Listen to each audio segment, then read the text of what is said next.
There are reports of a heavy police presence in the streets of Havana following Sunday's record anti-government demonstrations across Cuba.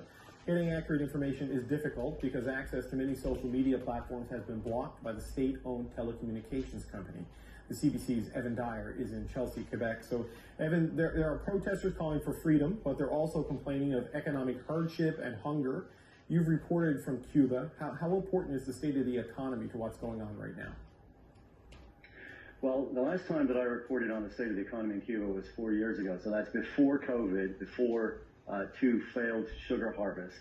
But I can tell you absolutely that things were already incredibly difficult for the ordinary Cuban citizen who simply could not make it to the end of the month on what they were paid as a government salary. It's not that government salaries in Cuba were low, it's that they were completely inadequate to meet the basic needs of life.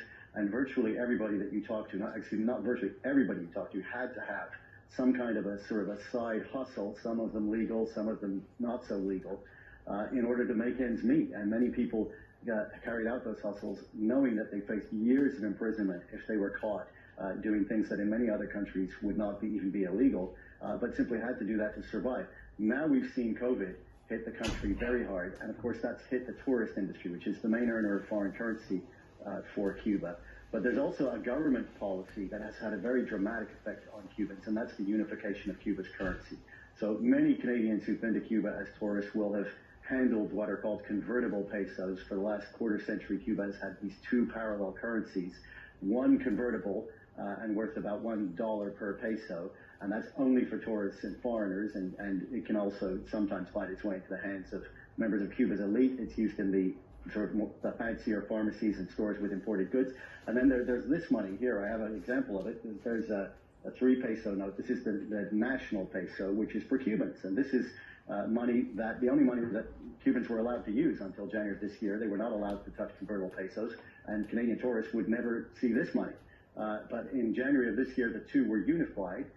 That's led to runaway inflation. And so Cubans who before could not find meat are now struggling to find things like rice, clean water, aspirin, penicillin. All of those things are now out of reach for Cubans. But I do want to say also that the hardship, the economic hardship, although it's very real in Cuba, is not the only issue for Cubans. Freedom is an issue for Cubans. And in fact, it is a false dichotomy to suggest that these protests are about either economic hardship or about freedom, because Cubans tend to see poverty as one of the mechanisms of repression of the Cuban government. And this is an important thing to understand about the difference between being poor in Mexico, say working for a hotel in Mexico catering to Canadian tourists, and working for one in Cuba. If you feel exploited in Mexico, well, first of all, you're making a lot more money to begin with, but you can also leave your job. You can go and set up a lemonade stand or a taco stand. In Cuba, you can't do that. The only employer is the government. The only salaries on offer are what the government is offering. The only goods on offer are what the government is willing to sell to you at the prices that the government dictates. So Cubans very much see the poverty as linked to the repression, as one of the mechanisms of repression.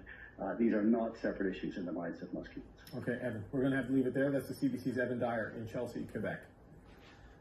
And for more on what's unfolding in Cuba,